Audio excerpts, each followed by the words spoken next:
बहुत समय पहले एक छोटे से राज्य में महारानी अवंती अपनी अद्भुत सुंदरता और प्रजा प्रेम के लिए प्रसिद्ध थीं।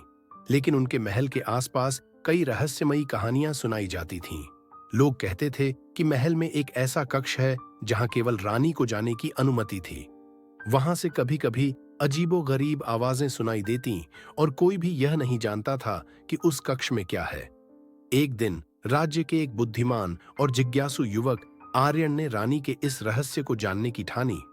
आर्यन को अपनी समझदारी और साहस के लिए पूरे राज्य में जाना जाता था। वह हमेशा सत्य की खोज में रहता था। महल की दीवारों के पीछे छिपे रहस्य को सुलझाना उसका जुनून बन गया। आर्यन ने महसूस किया कि महल के पास रात में अजीब सी घटनाएं होती हैं। कभी महल से रोशनी चमकती तो कभी हल्की आवाजें सुनाई देती। उसने अपने दोस्त केशव से यह बात साझा की। दोनों ने तय किया कि वे महल के पास जाकर स्थिति का जायजा लेंगे। एक चांदनी रात में आर्यन और केशव महल के पास पहुंचे। उन्होंने देखा कि महल के एक खास हिस्से में हल्की रोशनी चमक रही थी। वे छिपकर उस हिस्से के पास पहुंचे। तभी उन्हें एक भारी दरवाजा दिखाई दिया जिसके ऊपर प्राचीन लिपि में कुछ लिखा था। केशव ने फुसफुसाकर कहा, यहां से हमें वापस चलना चाहिए, यह खतरनाक हो सकता है। लेकिन आर्यन नहीं माना। उसने दरवाजे पर कान लगाया तो उसे अंदर से किसी के गाने की आवाज सुनाई दी। वह आवाज इतनी अद्भुत थी कि उसने उसे मंत्रमुग्ध कर दिया। उसने सोचा, यह रानी की आवाज हो सकती है, लेकिन वह इतनी रात को यहां क्यों है? अगले दिन आर्यन ने रानी के सबसे भरोसेमंद सेवक से मित्रता की। धीरे धीरे उसने उससे जानकारी निकालनी शुरू की। सेवक ने बताया कि वह दरवाजा निशा कक्ष कहलाता है और वहां केवल रानी जा सकती हैं। राज्य में किसी को यह पता नहीं कि उस कक्ष में क्या है, लेकिन एक बात पक्की थी, जो भी उस कक्ष के रहस्य को जानने की कोशिश करता उसे कभी नहीं देखा जाता। आर्यन ने हिम्मत जुटाकर रानी से मिलने की योजना बनाई। वह एक याचिका लेकर उनके दरबार में पहुंचा। रानी ने उसकी बुद्धिमानी की प्रशंसा की और उससे कहा, तुम्हारी आंखों में साहस है, लेकिन इस साहस को सही जगह पर लगाना जरूरी है। आर्यन ने जवाब दिया, महारानी, मेरा मन केवल सत्य को जानने में लगता है। रानी मुस्कुराई, लेकिन उनकी मुस्कान में एक अजीब सी उदासी थी। उन्होंने कहा, सत्य जानने की इच्छा अच्छी है, लेकिन कुछ सत्य ऐसे होते हैं जिन्हें जानना खतरनाक हो सकता है।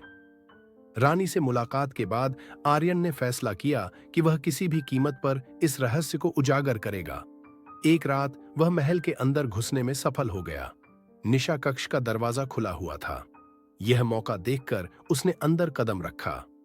अंदर का दृश्य उसे चौंका देने वाला था। वहां एक जादुई दर्पण था जिसमें एक दूसरी दुनिया दिखाई देती थी। यह दुनिया अजीब थी। पेड़, पक्षी और जीव जंतु सब सुनहरे रंग के थे। तभी उसे दर्पण से एक आवाज सुनाई दी, तुम यहां क्यों आए हो? आर्यन ने देखा कि दर्पण के अंदर से एक परछाई उसकी तरफ बढ़ रही थी। यह परछाई रानी अवंती की थी, लेकिन उसका चेहरा बेहद गंभीर और आंखें चमकीली थीं। रानी की आवाज गूंजी, यह मेरा दूसरा रूप है। यह दर्पण मेरी शक्ति का स्रोत है, लेकिन इसे समझना आसान नहीं। रानी ने आर्यन को बताया कि यह दर्पण एक प्राचीन अभिशाप से जुड़ा है। उनके पूर्वजों ने इसे सुरक्षित रखा था। जो भी इस दर्पण की शक्ति को नियंत्रित करने की कोशिश करता, वह अंधकार में खो जाता। रानी ने कहा, मैं इसे इसलिए छुपा कर रखती हूं ताकि कोई इसे बुरी नीयत से इस्तेमाल न कर सके। आर्यन ने पूछा, क्या इसे हमेशा के लिए नष्ट नहीं किया जा सकता?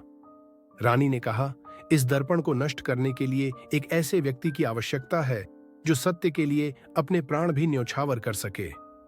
आर्यन ने साहस दिखाते हुए कहा, मैं इस राज्य और आपकी सुरक्षा के लिए कुछ भी कर सकता हूं। मुझे बताइए कि इसे कैसे नष्ट किया जा सकता है। रानी ने एक मंत्र बताया और कहा कि इस प्रक्रिया में आर्यन को अपनी सबसे बड़ी कमजोरी का सामना करना होगा। आर्यन ने मंत्र पढ़ना शुरू किया। तभी दर्पण से एक विशाल काला धुआं निकला जिसने उसे चारों तरफ से घेर लिया। यह धुआं उसकी सबसे बड़ी कमजोरी, उसके डर को जीवंत कर रहा था। लेकिन आर्यन ने हिम्मत नहीं हारी।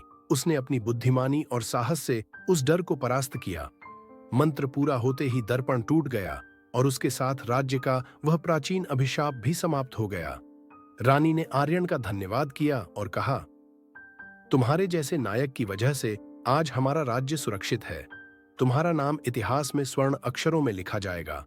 आर्यन ने मुस्कुराते हुए कहा, मैंने केवल अपना कर्तव्य निभाया।